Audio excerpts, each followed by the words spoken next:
Welcome back mga kabutingting. Today gagawa tayo ng short video tutorial. Siguro basic na lang to sa mga magagaling na mga technician. Yung mga ano na talaga, mga legend na sa pagre-repair ng motherboard. But kasi nung time na hindi pa ako marunong mag-repair ng motherboard, nanonood lang ako sa YouTube paano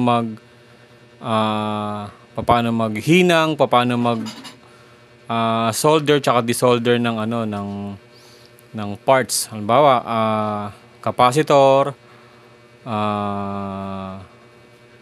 diode, resistor, MOSFET, yan. Hindi ko alam kung paano siya tatanggalin, i-desolder tsaka isa-solder. Once na natanggal natin, hindi naman natin alam kung yung bang pyesa na tinanggal natin okay lang kahit saang pwesto mo siya ilagay, or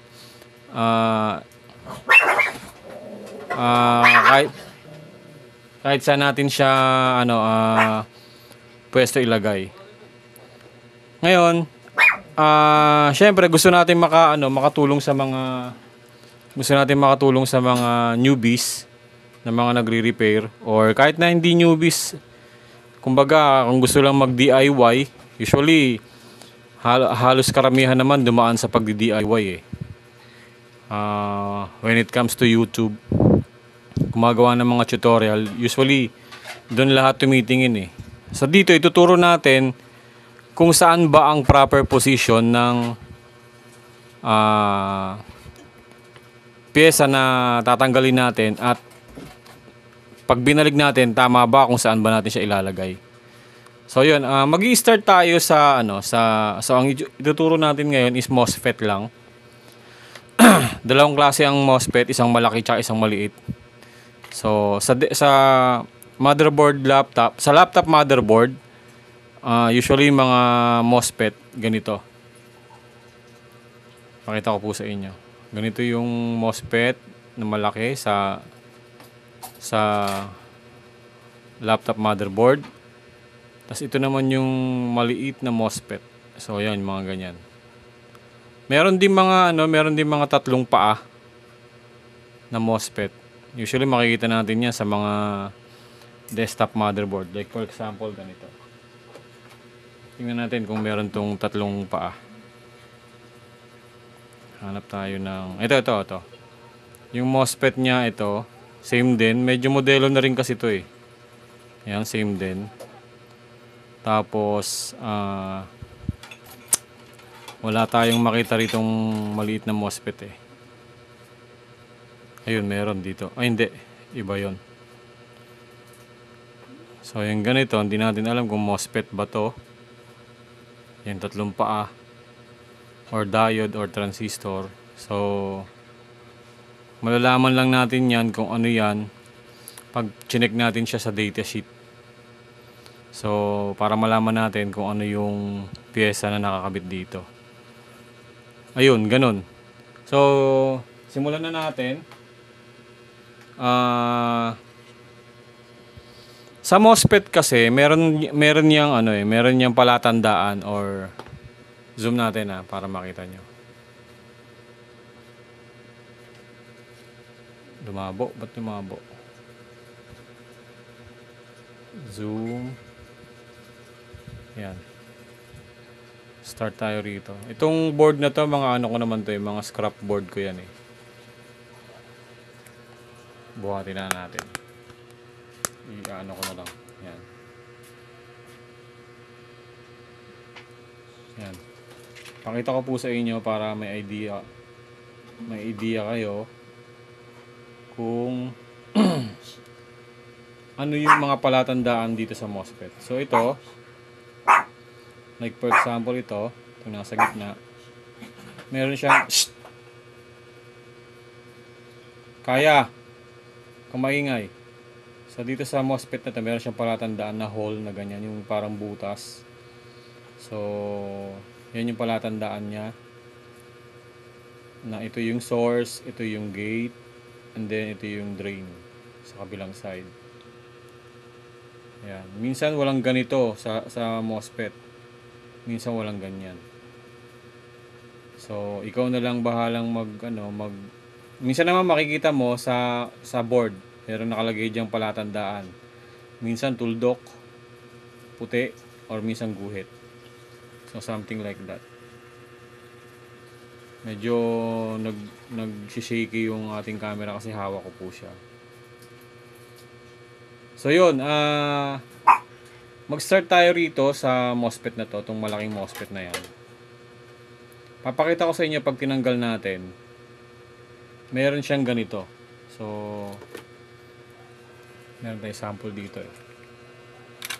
Saan na ba yun?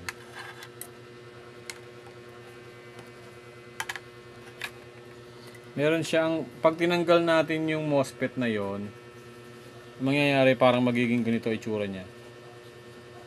So, yan. So, tinanggal natin MOSFET, magiging ganyan ang itsura. So, may mga palatandaan yan. Usually, makikita mo naman sa MOSFET yan eh. For example, ito.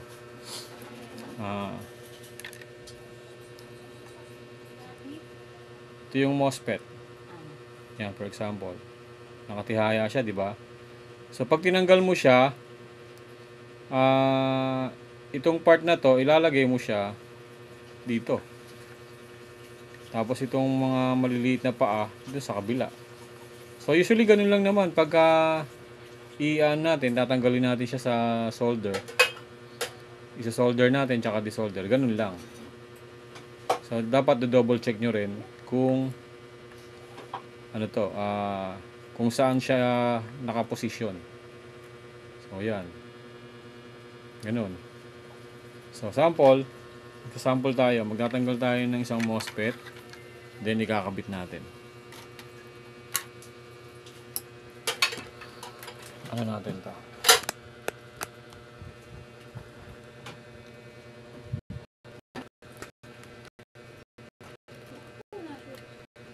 Pasok na tayo. Ayan. So, tatanggalin natin itong nasa gitna. Remove natin. Then, ibabalik natin.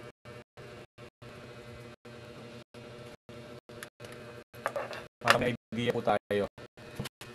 Ito po ay hindi po sa mga magagaling na mga technician na. Para sa mga newbies po ito, para makatulong din tayo sa kanila kung ano yung gagawin nila. If in case na, halimbawa, nasunog yung MOSFET, yun lang papalitan mo, yung nasunog na yun. Kailangan mo lang tanggalin yon, then after mo matanggal, replace mo.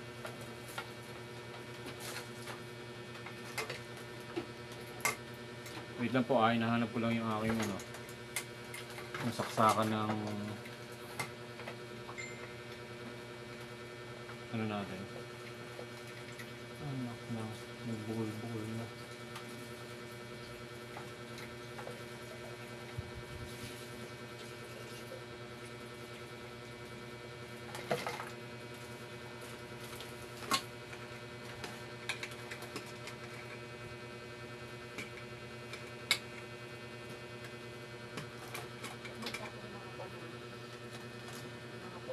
Okay. So, balik tayo. Papakita ko lang po sa inyo kung paano natin siya tatanggalin. Again, ito pong tutorial na to, hindi po to sa mga magagaling na technician. Para sa mga newbies po ito. So, tulong po natin to sa mga nagsisimula pa lang na mga technician na gustong mag-repair. Kailangan nyo po ng hot air. So, hot air. Then, ang gamit po nating hot air is lang to. Gordak 850. So, hindi ito yung mga mamahalin na kagaya ng gamit nila. So, ayan. Pinower on ko na yung ating hot air. So, mas maganda kung meron kayo naka-reading flux para mas mabilis siya matanggal. Ayan.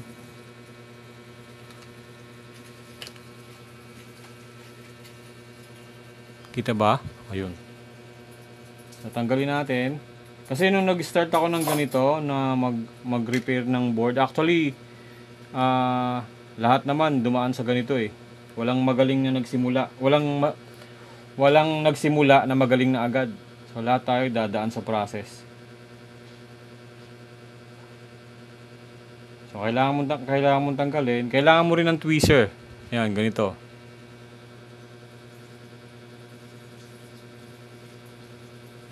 Ngayon, kung wala kang hot air, kung meron kang panghinang or soldering, ganto, pwede din, kaya lang medyo matagal. Tsaka kailangan may gamit kang ibang tip.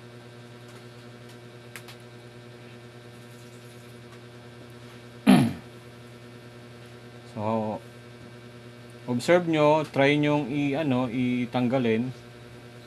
Kung matigas pa, huwag nyo munang tanggalin. Kusang kusang lalambot yan. Kumbaga, alalayan nyo lang ng tweezer para malaman nyo kung matatanggal na. Kasi ako dati, nung nag-uumpisa ako nito, talagang pinipilit ko siya eh.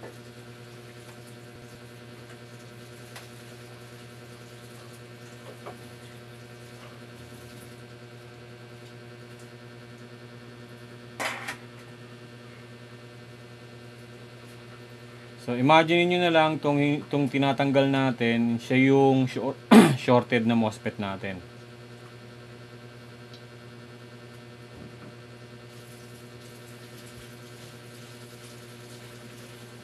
Kumbaga, siya yung may problema.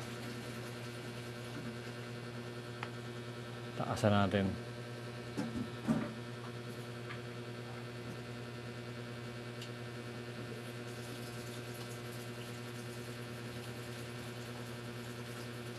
So, I'm sure meron po ritong mga beginner or mga newbies. Or minsan hindi naman newbies, talagang hindi rin siya technician. Technically, gusto lang mag-DIY. So kahit pa paano makakatulong po tayo.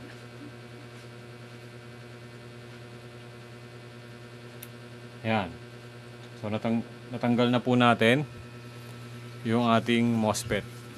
So, papakita ko po sa inyo na yung tinanggal natin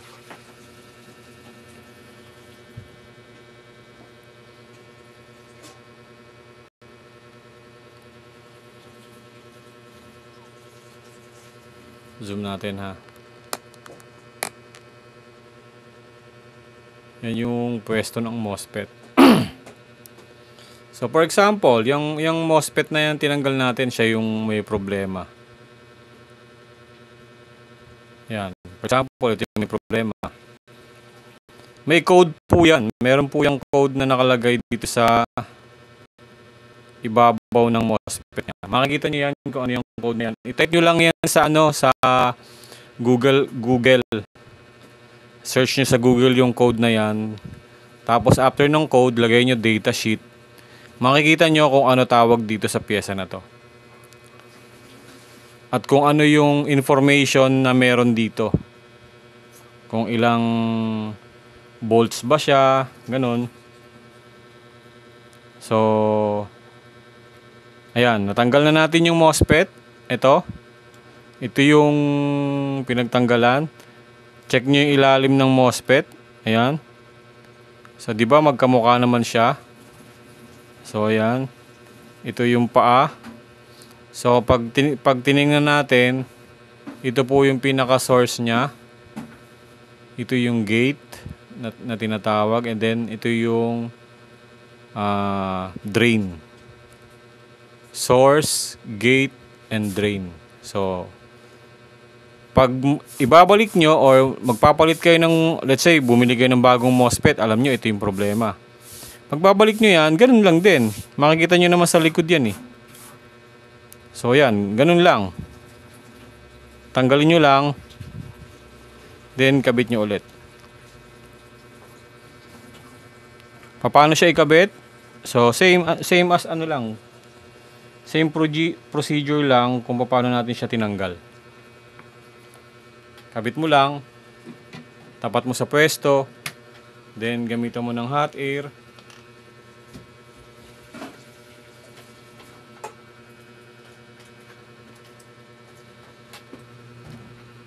Yan, gamitan mo ng hot air.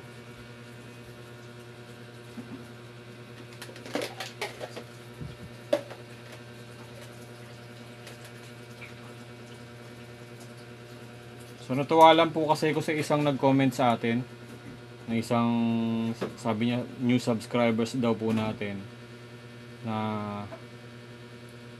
nakapanood ng mga tutorial natin.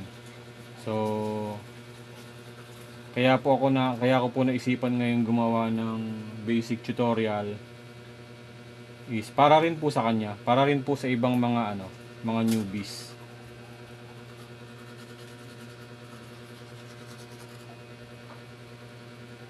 So, antayin lang po natin kumapit yung yung MOSFET.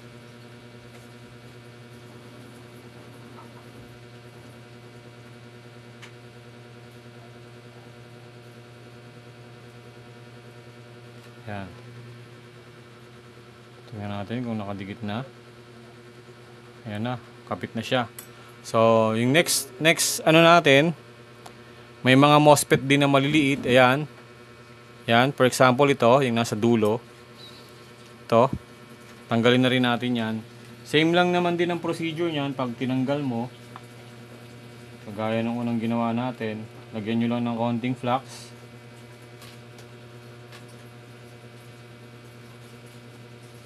Daming lamok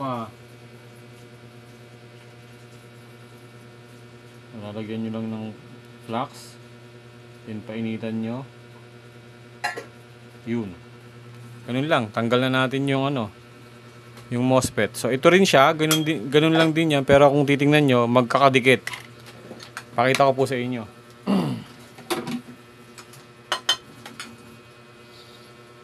Tingnan nyo yung pinagkaiba niya.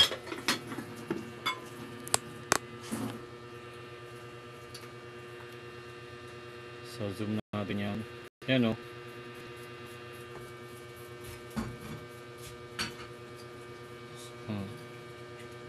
So, dito parang hindi natin marirecognize kung nasa ito drain to.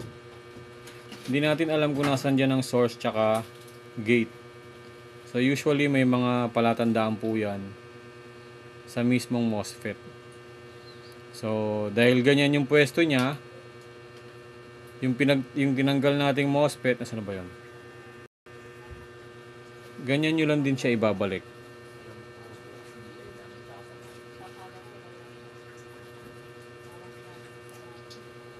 Tihaya natin Yan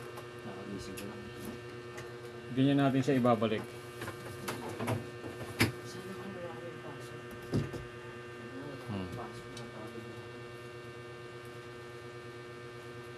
Yan. So ito yung drain. Then parang ito yata yung source. Then yung gate, or ito yung gate, ito yung source. Pero nandito naman yan sa sa MOSFET Makikita nyo yan, meron niyang palatandaan na parang butas, bilog.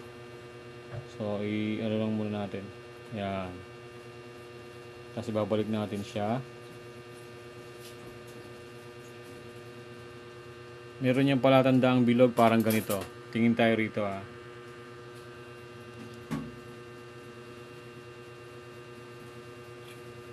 Parang ganito, ayan may bilog Basa kasi natin So makikita niyo yan, may maliit na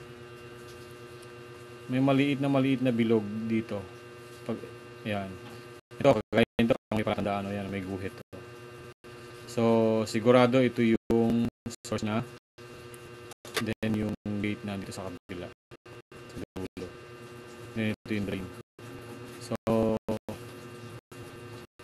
balik natin to.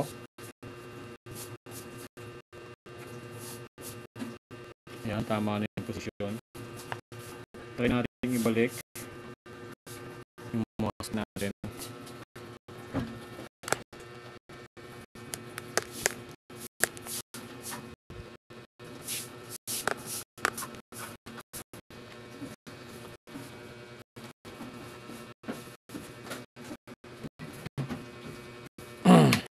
balik ulit natin.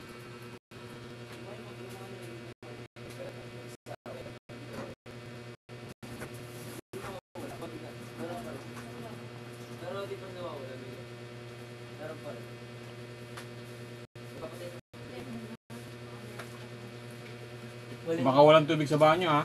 Meron din. Pero pasok bukas eh. Wala kang pasok bukas? Alam ko wala. Alam mo wala, baka baguhin mo yan. Wala akong pasok. Hindi makapag-laundry tayo.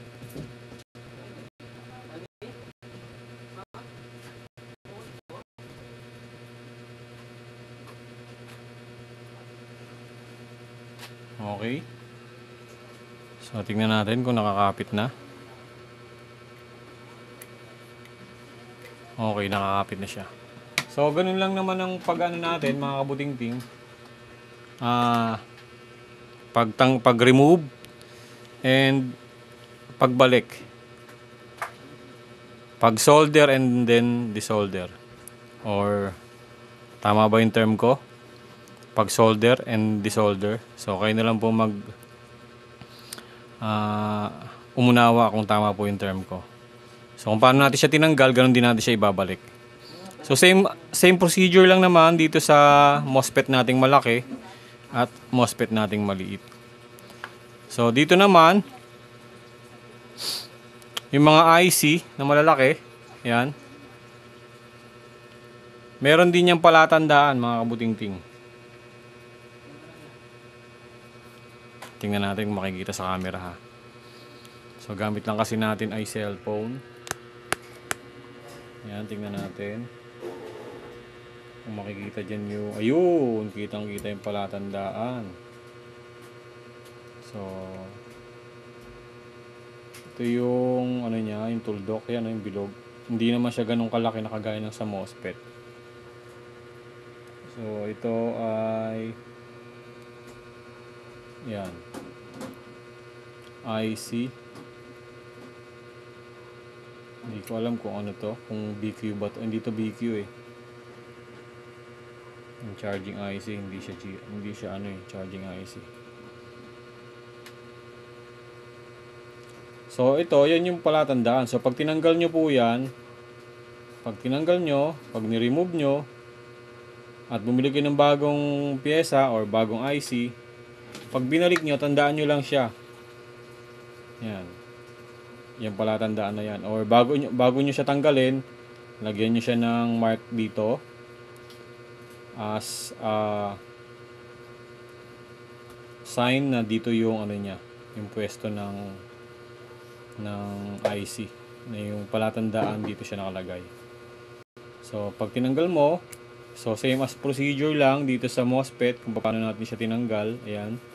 Tingnan nyo yung palatandaan niya, yung markings niya malaki. So dito iba. So yun. Ganun lang mga kabuting-ting ang replace ng MOSFET pag tinanggal natin sa board tsaka ikinabit natin sa board. So yun lang mga kabuting-ting. This is a short video for a newbie na gustong matuto kung paano lang magtanggal nito. Tatanggalin mo gamit hot air, then babalik mo gamit yung hot air. Or kung wala kang hot air, gamit ka ng ganito, pero matagal yan kasi una yung tip ko is matulis. Pwede kung meron kang tip na malapad, yan parang ganyan, medyo malapad. Pwede mo siyang itapat diyan, kaso medyo matagal yan. So yun, iba pa rin yung meron kang hot air, mas mabilis. So yun lang mga kabuting-ting, and thank you for watching. Again, kung di pa po kayo nakapag-subscribe, please subscribe po sa ating channel para marami pa po tayong gawing repair and tutorial sa ating channel. So yun, sa ngayon mga kabuting-ting, nag-aantay na lang po tayo ng pyesa kasi meron po tayong mga repair. Nag-aantay tayo ng pyesa para ikabit natin yung pyesa. Sa ngayon wala pa po, hindi pa po siya dumarating.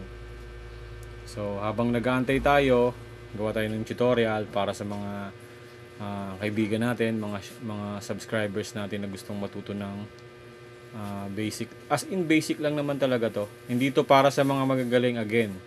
Hindi po ito para sa mga magagaling na mga technician na. Kasi ano na lang sa kanila to, simpleng-simple na lang. So yon. Ano pa ba?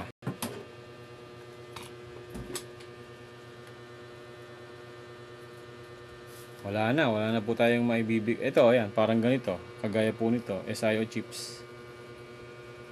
Ayan. Meron din siyang palatandaan dito. So, pag tinanggal po natin yan, papalitan mo ng bagong ganito, yung palatandaan dito rin. So, yun. Medyo kahit pa paano, meron po tayong naituro sa inyo. Kahit basic. Ito pong ganitong ang alam ko po ito, kailangan itong i-program eh. Pinoprogram po talaga itong SIO chips.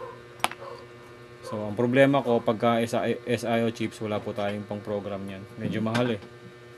Nag-iipon pa po tayo.